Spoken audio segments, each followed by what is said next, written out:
किसी ने बड़े कमाल की बात कही है कि खुद को खुश रखने के तरीके ढूंढे वरना तकलीफें तो आपको ढूंढी नहीं है। ये कहानी है एक बुजुर्ग अम्मा की जिनकी एज दोस्तों 70 साल थी। और वो बुजुर्ग अम्मा को एक नोटिस आ गया था कि आप जिस फ्लैट में रह रही हैं ये फ्लैट आपको बहुत जल्द से जल्द खाली करना होगा। वो अम्मा बहुत परेशान हो गई बिकॉज़ उनके पति की डेथ हो चुकी थी, ना उनके कोई बच्चे थे और ना ही उनके पास उनको सहारा देने के लिए कोई था। तो वो अम्मा बहुत दुखी थी क्योंकि उन्हें फ्लैट खाली करना था। 3 दिन बाद 4 4 सर्वेंट आते हैं, 4 नौकर आते हैं वहाँ पे, 4 चपरासी आते हैं और 4 गार्ड आते हैं और कहते हैं कि अम्मा अब आपका समय हो चुका है, अब आपको ये फ्लैट खाली करना पड़ेगा। वो उन जो 4 गार्ड आते हैं उनके सामने वो अम्मा क्या करने लगती है, वो अम्मा उनके सामने गिड़गिड़ाने लगती हैं और कहती है कि मुझे 2 दिन का समय और दीजिए ताकि मैं अपने रहने का इंतज़ाम कर पाऊँ और ताकि मैं अपनी व्यवस्था बना पाऊँ। मुझे केवल 4 दिन का समय दीजिए या 2 दिन का और समय दे दीजिए। तो उन्होंने 4 से 2 दिन की का मोहलत माँगी, लेकिन उन गार्ड ने कहा नहीं ऐसा नहीं हो सकता। उसी सीन में एक ऐसे बंदे की एंट्री होती है जो एक कागज़ लेकर आता है और वो कागज़ लेकर आता है तो कहता है कि अब आप लोग चले जाइए। वो जो गार्ड थे उनके कहते हैं अब आप लोग चले जाइए क्योंकि जो ये फ्लैट है ये अम्मा का हो चुका है, मैंने इस फ्लैट को खरीद लिया है, इनके नाम कर दिया है। अम्मा रोने लगती है और अम्मा वो कहती हैं, जो 70 साल की बुजुर्ग अम्मा थी वो कहती हैं कि अचानक से आप मेरी ज़िंदगी में भगवान बनकर कैसे आए? तो वो लड़का बोलता है कि अम्मा आज से 30 साल पहले मैं एक रोड के किनारे पड़ा हुआ था। मेरे परिवार में कोई नहीं था, सबकी डेथ हो चुकी थी। मेरे फादर की डेथ हो चुकी थी, मेरे ब्रदर की डेथ एक्सीडेंट में हो चुकी थी।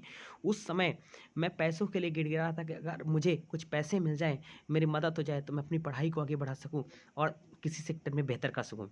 अम्मा उस वक़्त आपके पति आपके साथ थे, आपके पति आगे निकल गए, आपके पति ने कहा था इसको पैसे मत देना, ये शराब पी लेगा, ये ड्रग्स लेगा, या बहुत सारी चीज़ें, लेकिन आपने वहाँ पे रुका और अपनी एक लैकेट मुझे दी और कुछ पैसे दिए। उन पैसों से मैंने पढ़ाई की और मैंने पढ़ाई के फील्ड में बहुत बढ़िया किया और आज मैं रियल एस्टेट के फील्ड में बहुत बड़ा बिज़नेसमैन हूँ, इवन इस शहर का सबसे बड़ा बिज़नेसमैन हूँ।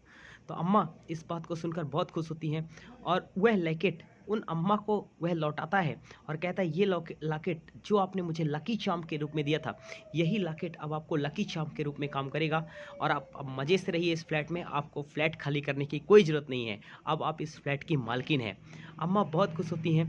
तो दोस्तों इस कहानी से हमें ये शिक्षा मिलती है कि दोस्तों जीवन में पैसा कमाना मैटर नहीं करता, दुआएँ कमाइए, हमेशा दुआएँ कमाइए क्योंकि दोस्तों जीवन में दुआएँ मैटर करती हैं।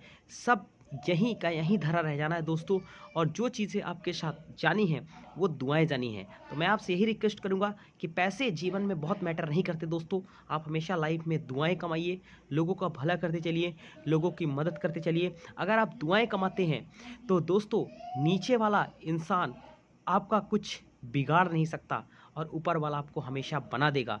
तो अंत में यही कहना चाहूँगा दोस्तों कि उम्मीद करता हूँ ये स्टोरी आपको अच्छी लगी होगी। अगर ये स्टोरी अच्छी लगी, रैंडमली ऐसे मैंने इस स्टोरी को अपलोड कर दिया, मुझे स्टोरी अच्छी लगी तो मैंने रैंडमली अपलोड कर दिया आपके लिए। अगर स्टोरी अच्छी लगी तो इस स्टोरी को डेफिनेटली लाइक करिए, चैनल को सब्सक्राइब करिए। मिलेंगे आपसे इसी तरह की नेक्स्ट स्टोरी लेकर जो आपको मोटिवेशन देती रहे। बस पूरा सुनिएगा। थैंक यू सो मच दोस्तों। Thanks a lot for watching this video and subscribe now and press the bell icon to hitting the notification firstly. Thank you so much.